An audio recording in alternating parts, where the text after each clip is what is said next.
Hi everyone, Digital Dean Weathers again, finishing up programs and courses speaking about individual leadership capacity. So every student athlete is different, and chances are every student athlete within a program is not the same type of leader. Kind of obvious, but sometimes student athletes are treated in a blanketed manner or coached in that method, depending on the range of expertise or knowledge of the coaching staff members. Each leadership style or type stems from individual character and capacity to lead. So, with the capacity to lead, we look at in the programs and the courses the focus on the following. So, identifying what kind of leadership style a student athlete may have. So, in our courses, we go through all of the leadership styles as well as exercises and challenges that will walk a student athlete through that process, other than the processes that they go through vicariously and hands-on wise while in the sport, in the season, or on the court or off of the court or playing field. So that is one way that we look at the depth of the capacity that a student athlete may have to lead, and that may vary. It's not a one size fits all or just a traditional manner in which, from the time a student athlete is a freshman, let's just say, for example, has the capacity to lead as a ninth grader, perhaps on varsity. And so that is not just something that is physical, it is also something that is obviously from a leadership stance. So then there's also the balance of what needs to happen within that for the student athletes. And so the programs and courses look very closely at that, and the observations that coaches do, it also helps facilitate that process and bridge that gap. Whereas student athlete responses may become more apt to share, or in some cases, very seldom withdrawn for that feedback. So the next bullet point, discovering what capacity a student athlete has to lead on and off the playing court and fields.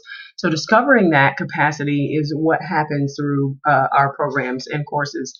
And the reason why that happens is outside of the playing court and fields, programs allow for student athletes to either be grouped or to be joined with other athletes that are in various sports, depending on the athletic program and how they want to implement TUAC in sports.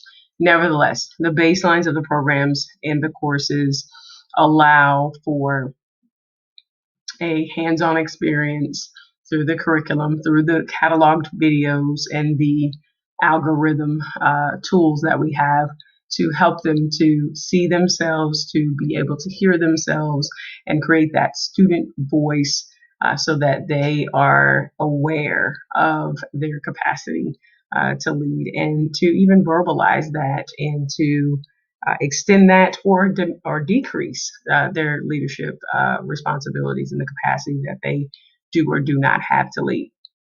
The last bullet is how to utilize TUAC programs and electives effectively in order to assist in the process of identifying, building, and cultivating leaders.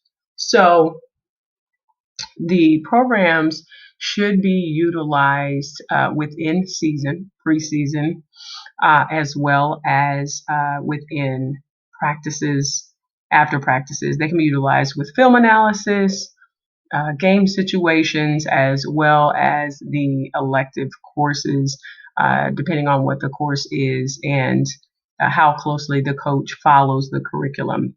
With that said, a lot of the videos and the talks and speakers that come to speak are very relevant, very similar to that of TED Talks, but for athletes by athletes, specifically catered and aligned to our curriculum.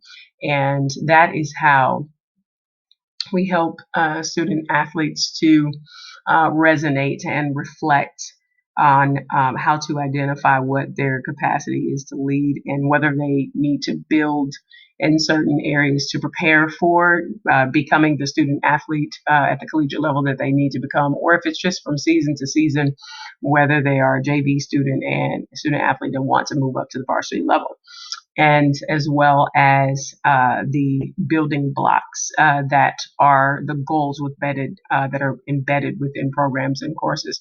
So the end result is to see a curve in performance as well as a mindset shift, and that is on and off of the playing court through grades as well as vocal leadership as well as leadership by example inside the classroom as well as outside the classroom and in the community.